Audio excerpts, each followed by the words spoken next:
सौरभ साई साधारण सदस्य जगतसिंहपुर जिला ट्रक मालिक संघ आम विगत 10 मास तले जगतजननी माँ दुर्गा आशीर्वाद जिला ट्रक मालिक संघ केमती निर्वाचन हम से माननीय एडीएम द्वारस्थ होइतिलु एवं माननीय एडीएम देले जे निर्देश देले जे खूब शीघ्र आमको नवेम्बर 10 सुधा कोर्टर आश्रय नहीं से नवेम्बर 10 सुधा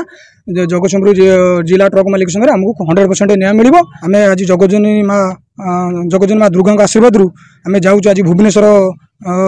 भेटिया माननीय ईडी एवं विजिलेंस अधिकारी को सेटारे कहबू जे पूर्वतन दीर्घ 17 वर्ष तले संतोष कुमार पट्टनायक कौन संपत्ति थिला आ वर्तमान संपत्ति कौन अच्छी तो अनेक संपत्ति अच्छी वर्तमान जी संपत्ति आम हस्तगत होती अच्छी संतोष कुमार पट्टनायक नाम पारादीप में 2टी बैंक अकाउंट अच्छी गोटे फेडराल बैंक और स्टेट बैंक ऑफ इंडिया और यार ट्रांजैक्शन को जांच करा स्त्री पार्वती पट्टनायक नाम बैंक ऑफ बरोदा अकाउंट अच्छी यही अकाउंट को ट्रांजैक्शन को जांच करा संतोष कुमार पट्टनायक स्त्री पार्वती पट्टनायक नाम कुजंग बजार उपर चिरंजीवी कॉम्प्लेक्स रे फ्लैट नंबर ए रे एक अपार्टमेंट अच्छी जार आनुमानिक मूल्य 1 कोटी हम भुवनेश्वर रे फ्लैट नंबर 513 जिम्प्लेक्स बमिकाल रे एक अपार्टमेंट अच्छी जार मूल्य 5 कोटी हम एक 4 ताला विशालकाय अट्टालिका पानामा गेट पलासपल्ली ठार अच्छी जार मूल्य 5 कोटी ऊर्ध्व हम एक रेंज रोवर दामी विलासपूर्ण 4 चकिया जान जार मूल्य 1 कोटी ऊर्ध्व हम एहीपरी आहरी 4 चकिया जान अच्छी जहाँ तदंत कले जना पड़िबो प्लॉट नंबर 457 खाता नंबर 45 जेनागोड़ा तालीगोड़ा ठारे एक 4 ताला अट्टालिका जार मूल्य 5 कोटी ऊर्ध्व हम प्रफुल्ल पट्टनायक घर पाखरे जेनागोड़ार तारिणीगोड़ा ठारे आउ एक 5 ताला विशालकाय अट्टालिका अच्छी जार मूल्य 6 कोटी ऊर्ध्व हम कुजंग मौजारे एक घर बारी प्लॉट जार मूल्य 1 कोटी ऊर्ध्व हम भुवनेश्वर में शैलेश्वर विहार ठारे एक घर बारी प्लॉट अच्छी जार मूल्य 5 कोटी ऊर्ध्व हम 100 कोटी ऊर्ध्व संपत्ति घर सुना टंका जहाँ तदंत पर जना पड़ो। आउ गोटे कथा आज्ञा कहूँ आम चाहूँ जितेबाला से साधारण ट्रक मालिक मैंने ऋणग्रस्त ऋणग्रस्त चापर दुर्दिन दिन काटुला बेले सभापति संतोष कुमार पट्टनायक चाकचक्य जीवन सन्देह घर आम ए ईडी जो तदंतकारी अधिकारी यथा ईडी और विजिलेंस अधिकारी को कहबू जे केमिति तुरंत यार तदंत करा साधारण मालिक माने न्याय पाई परिबे। जगतसिंहपुर जिला ट्रक आसोसिएशन जन साधारण सभ्य ना है कपिलेन्द्र नायक आम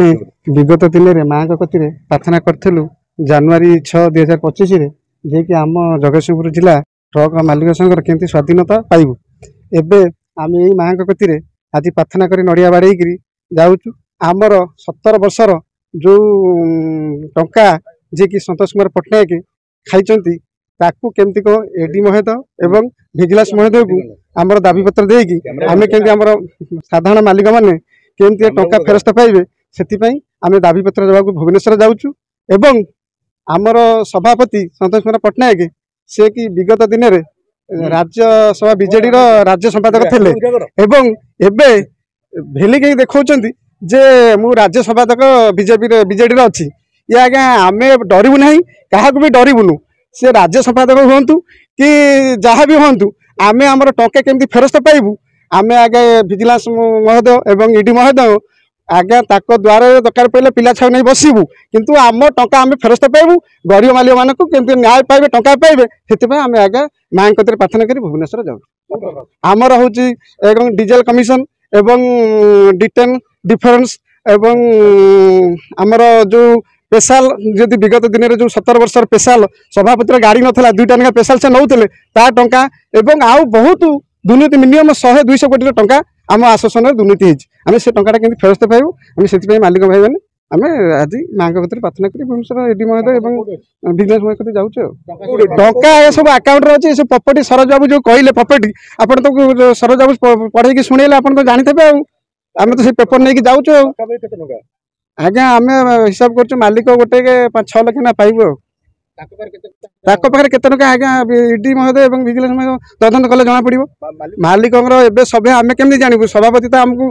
कहूना केते मालिक बोली से केतल कहूँ 700 केतल कहूँ 600 केतल कहूँ 1200 किंतु बही आमर 2000 धोइल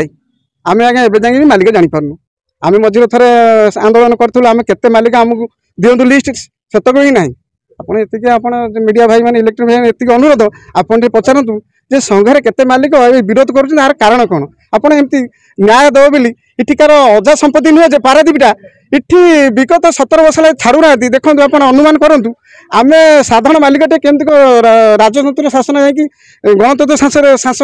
ଶାସନରେ ପରିଣତ ହେବୁ କିନ୍ତୁ ସେ ତାଙ୍କର ଅଜା ସମ୍ପତ୍ତି ଭାବିକି ମାଡ଼ି ବସି ରହିଛନ୍ତି ଦୀର୍ଘ 17 ବର୍ଷ ହେଲାଣି ଏଇଟା କୋଉ ନ୍ୟାୟ ଆମେ ତ ଚାହୁଁନୁ କାହା ସମ୍ପତ୍ତି ନ୍ୟାୟ ଆମେ ଚାହୁଁଛୁ ନ୍ୟାୟ ପାଇଁ ଆମେ ଆଶାସନ କେମିତି ଦୁଇ ସଂଘ ଭଳିଆ ନ୍ୟାୟ ମିଳୁ ଇଏ ତାଙ୍କର ବ୍ୟକ୍ତିଗତ ହେଇ ମାନ୍ୟବର କୁଜଙ୍ଗ ଅଦାଲତରେ ପ୍ରଥମେ କେସ୍ କଲେ ତାପରେ ଦ୍ୱିତୀୟରେ ଉପରକୋର୍ଟ ମାନ୍ୟବର କେସ୍ କଲେ ଏବେ ହାଇକୋର୍ଟ ଦ୍ୱାରସ୍ଥ ହେଇଛନ୍ତି ଆମେ ଆଜ୍ଞା ହାଇକୋର୍ଟ ଦ୍ୱାରସ୍ଥ ହେଲେ ଆମେ ଆଜ୍ଞା ଛାଡ଼ିବୁନୁ